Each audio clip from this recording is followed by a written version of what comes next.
Hi everyone. So in today's video, I gained some inspiration from my class last week.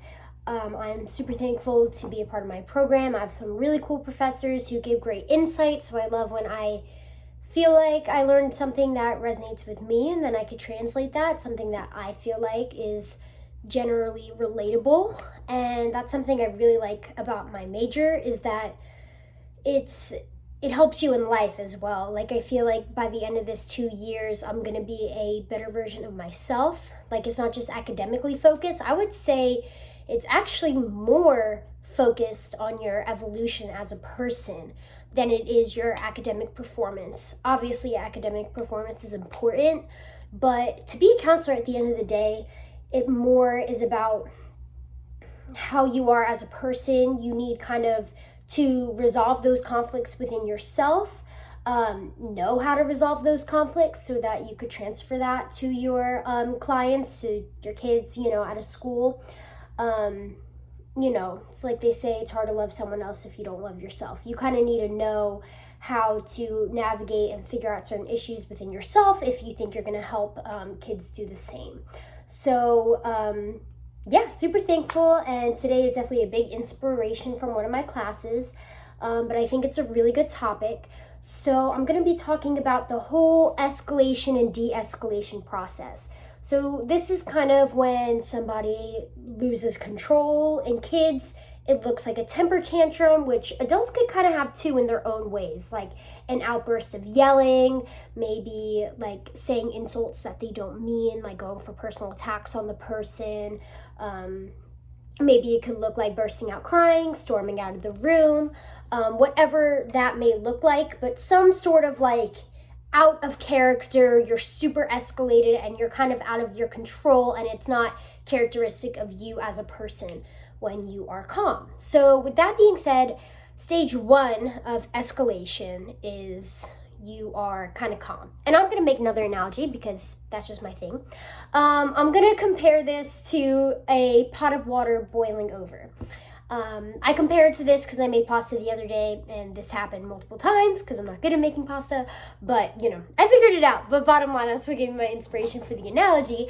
Anyway, so stage 1 is being calm. You're regular, you're normal, your everyday life. So this is like a pot of water. You just fill it up with water and it's just stagnant. Nothing happened yet. Then something triggers the person. Something just kind of catches their attention, makes them lose their focus a little bit.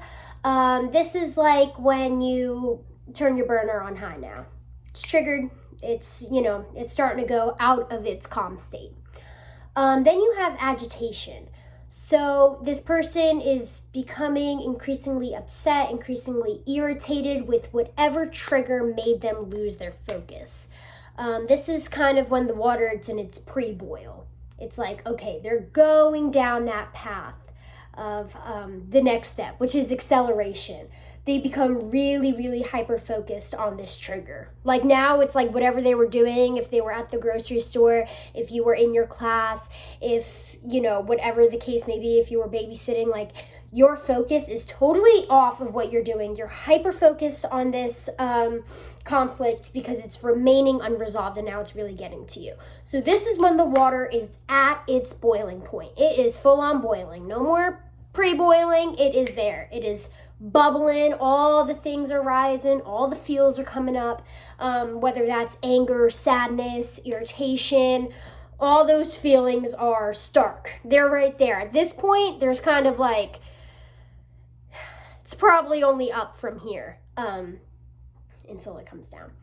So then you're at your peak, which is like the outburst, the name calling, the storming out of the room, the crying, the, tantrum for the kids, the flailing of the arms. This is where you are totally just like out of control. And this is like when your pot starts boiling over. It gets all the white bubbles and the, what do you call it? Oh, it looks like foam, like boiling over the pot. That's what happened to me. But anyway, next is de-escalation. So they're no longer at their peak, but they're certainly not under control. This is a bit of like a state of confusion. Like some people say after they do something that's like totally out of control or out of character, they almost kind of black out. Like they almost don't even remember what happened, because it could sometimes be like an out of body experience. So they're kind of confused, like what just happened, but the severity of the behavior is going down. So it's not as intense, they're not still screaming their head off, but they're kind of like delusional, disoriented. So this is like when you have your boiling pot with bubbles and foam all over, and then you lift up the top and all those bubbles kind of start going down, but the water's still boiling. So we're not like completely calm yet, but the severity, we're out of control stage. We're just a little bit confused, a little bit like, okay, what just happened? But we still got the feels. And then the de-escalation continues and continues, and you know that they're fully de-escalated when the person is willing to participate. So this means the person's maybe willing to talk about what happened in a cordial manner. The person is maybe willing to face the other person that, triggered them, or face the situation or the problem. They're willing to participate, whether that's conflict resolution or whether that is, or whether that is just explaining the problem, whatever the case may be. So this is kind of like when you turn your burner back to low and the water is completely calm now. It's kind of like getting back to that calm state. They're willing, the person is willing to participate at this point. So the super important stage that we are going to focus on is de-escalation. Because a lot of steps 1 through 4 being calm, then triggered, then agitated, then accelerated, and then having your peak. So actually stages 1 through 5 are kind of out of our control as a support system, because a lot of these things go on internally and in silence. Obviously, it's better to be proactive than reactive. So that could look like teaching your kids, your clients, whatever the case may be, to practice mindfulness, to be in the moment and try not to shift their focus from their task to the unresolved conflict. And if they do notice these increasing feelings, to use communication skills, whether that is a kid telling a teacher, a guidance counselor, like, hey, I'm starting to get anxious. Can I go see, can I talk to you? Or can I go see the guidance counselor? Or can I step out and, make a phone call to my mom? Kind of enabling those skills, going to a trusted person or adult so you kind of don't get at your peak. So those are kind of those proactive tips. But, a lot of times as a support system, we are unfortunately on the reactive side when these things happen. So de-escalation, right? This is when they're not out of control anymore, but they are confused and like they're trying to get back down to their completely calm state. Not most important, but an important thing. And it's so important because it is our natural human tendency to say calm down. But it is actually scientifically proven that saying calm down does not help the problem. It in fact escalates it more, because you're not giving any sort of help or, comfort to actually calm them down. You're just trying to tell them to do something that is just not feasible in that moment. You have to kind of lead with baby steps. It's like, I don't know, a lot of people say to homeless people, like, go get a job, which like, it's our natural human instinct, but there's probably a lot of things that need to be done in between. Let's just say, they need help getting an ID. They need, help getting themselves cleaned up so they go into a job interview, like whatever the case may be. Like, you're telling people the big picture when they really need the small steps in order to get there. So how do we do those kind of small steps? So we want to make sure that we're connecting with the person and not the problem. So whether this is someone you love, right? If it's someone you love them for a reason. Connect with those reasons why you love them and treat the problem as completely separate.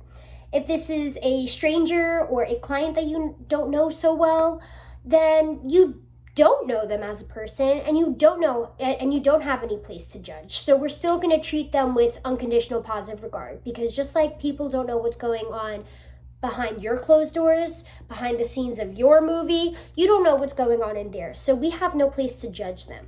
So we are just going to treat them with unconditional positive regard. We're going to give them benefit of the doubt that, not benefit of the doubt, but we're just going to give them unconditional positive regard, even if we don't know them. So what does this look like? It looks like coming, like, you're going to approach the situation positively. So you're not using negative words like stop, no, that's bad. We're going to try to keep a 3-to-1 ratio. For every one, I guess, negative or corrective statement, we'll say corrective statement you say, you want to have 3 positive statements. Like, for example, if someone comes to you, like, a school counselor, or they're crying to you about your grades. Hey, listen, your teacher told me you've been taking really good notes and you got a really good grade on this quiz. You've improved so much from the first quarter. We're just going to work on your testing anxiety. You know what I mean? Like, building it up and then kind of working on the corrective. So we're focusing on the person and their positive attributes. And this actually provides like oxygen to your prefrontal cortex where all this is going on, and helps de-escalate the person. So the main thing is, and sometimes you just have to let them get it out. As long as they're not harming themselves or harming others, sometimes just letting them cry it out, just letting them kind of vent it out, even if that's in the form of like a really escalated voice, you could let them get it out and then readdress those statements in a calmer state and kind of like get down to the root of it. But when people are in their escalated state, they're not ready to start, deciphering the problem or navigating certain things within themselves. Like, they're not ready for that. So sometimes just let them get it out, because sometimes it's just needed and it's bottled up like a freaking can of Sprite that you shake. Once it starts exploding, right, you can't just put your hand on it and stop it from exploding. It's still going to be exploding. It's either going to be stifled and exploding, or it's just going to be exploded, let it out, and then it's going to calm down, and then you can handle it by not shaking the bottle again. Anyway, another silly analogy. But yeah, so I just wanted to talk a little bit about that. And a key takeaway, I think, is just trying to refrain from saying calm down, because that is such a natural human tendency and we come from a good place. But I think actually taking note in your head that that is not helpful at all. It's actually borderline hurtful. Is just a good thing to keep in mind. But I hope you guys have a great week coming up. Hopefully this gave you a little tip, trick, or reminder, and I'll see you next week.